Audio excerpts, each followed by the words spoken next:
In a world where stories are the essence of life, what if you could be part of creating the next great tale? Introducing Storybook, a community where your imagination comes to life. A place where writers, readers, and dreamers unite to create something extraordinary. With Storybook, your ideas, your stories, and your characters are more than just thoughts. They become part of a larger narrative. Less than 1 billion Storybook tokens are powered by the Ton blockchain. By holding book tokens, you gain the power to pitch ideas, give input, and even become a character in the stories you help create.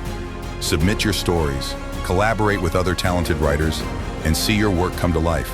Storybook isn't just about storytelling. It's about making your mark in a community that values creativity and innovation.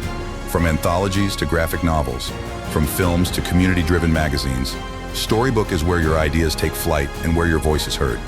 Become part of a movement where your creativity shapes the future of storytelling. Welcome to Storybook, a community where stories come to life.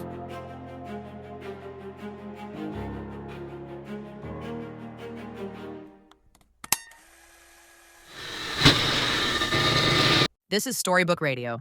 Chapter 22.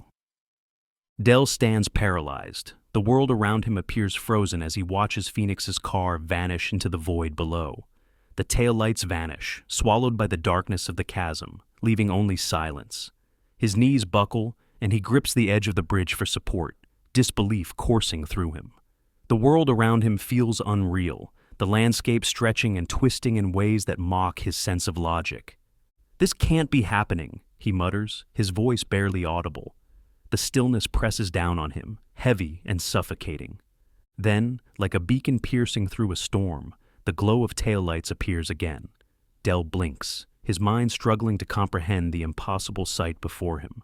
The car is reversing, its taillights cutting through the darkness as it approaches the bridge's edge. For a moment, he hesitates, his instincts screaming that what he's seeing can't be real. But the urgency in Phoenix and Valerie's voices snaps him out of his stupor. "Del, get in, now!" Valerie shouts, her face pressed against the back window. Phoenix leans across the driver's seat, waving frantically. Del steps forward, his legs weighted with fear and disbelief. The car hovers over the empty space, its tires suspended as if on an invisible surface. With a leap of faith, Del throws open the door and climbs inside, slamming it shut behind him. How is this possible?" he stammers, his voice shaking. Phoenix doesn't answer, his focus fixed on the space ahead. "Hold on," he says, gripping the steering wheel tightly. The car inches forward, the sensation both surreal and terrifying. Del's stomach churns as he looks out the window, the chasm below an endless void. The tires move smoothly, as if gliding over an invisible surface. The air feels thick, charged with an energy that defies explanation. None of them speak, their shared disbelief filling the silence. When the car finally reaches solid ground, all three release a collective breath. The tension lingers, but a faint sense of triumph takes its place. They step out of the vehicle, their gaze is immediately drawn to a signpost ahead. It reads, "The Odyssey, 1 mile ahead," its letters glowing faintly in the dim light. "We're close," Phoenix says, his voice steady but urgent. "Let's keep moving." The group presses forward, the path leading them to the sprawling chaos outside the Odyssey Hotel.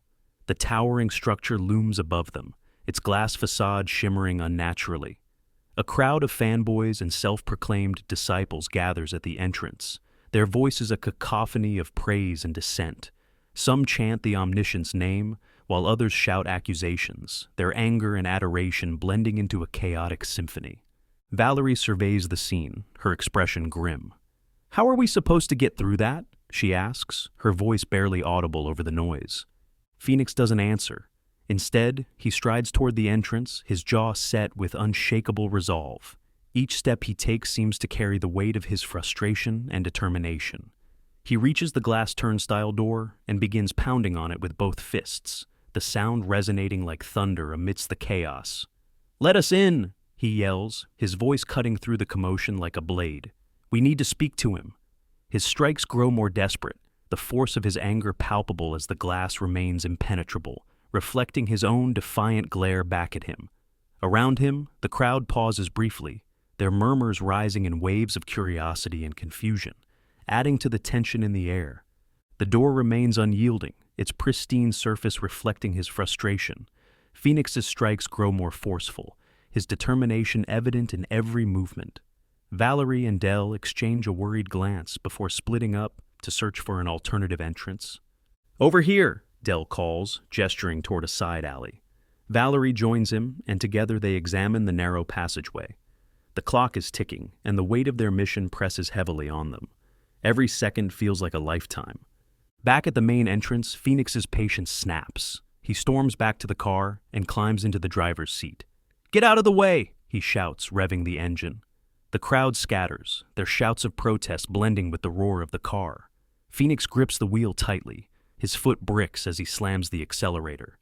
The car surges forward, the tires screeching against the pavement. It collides with the glass entrance, but instead of shattering, the glass resists, holding firm against the impact. Phoenix curses under his breath, throwing open the door and stepping out. The crowd watches in stunned silence, their murmurs growing louder as tension escalates. "What the hell is this?" Valerie mutters as she and Dell return to the scene. Before they can react, a man steps forward from the crowd. His disheveled appearance and wild eyes mark him as someone on the edge of sanity. He brandishes a makeshift weapon, his movements erratic and threatening. "You want in?" the man snarls, his voice low and guttural. "You've got to get through me first." Phoenix lunges at the man without hesitation, his fists striking with a brutal precision, fueled by desperation. The two grapple, their struggle chaotic and violent. Valerie and Dell rush to assist, their movements driven by the urgency of the moment. Dell grabs the man's arm, pulling him back, while Valerie strikes with whatever she can find. The fight is messy, their coordinated efforts barely enough to subdue the deranged gatekeeper. The crowd watches with a mix of fascination and fear, their murmurs growing louder as the altercation unfolds. A sudden hush falls over the crowd, and all eyes turn toward the hotel's entrance. The omniscient steps forward, his presence commanding and otherworldly. His golden eyes gleam with an unsettling intensity, and his voice cuts through the silence like a blade. "Time is fleeting," he says, his tone cryptic and cold. "You have less of it than you think." Phoenix pushes himself to his feet, his chest heaving. He meets the omniscient's gaze, his own eyes burning with defiance. "Time isn't a constraint," he says, his voice steady despite the chaos around him. "We cross the bridge. We'll finish this." The omniscient's expression flickers with something unreadable, a mix of amusement and curiosity. He steps back into the hotel, leaving the crowd and the trio in stunned silence.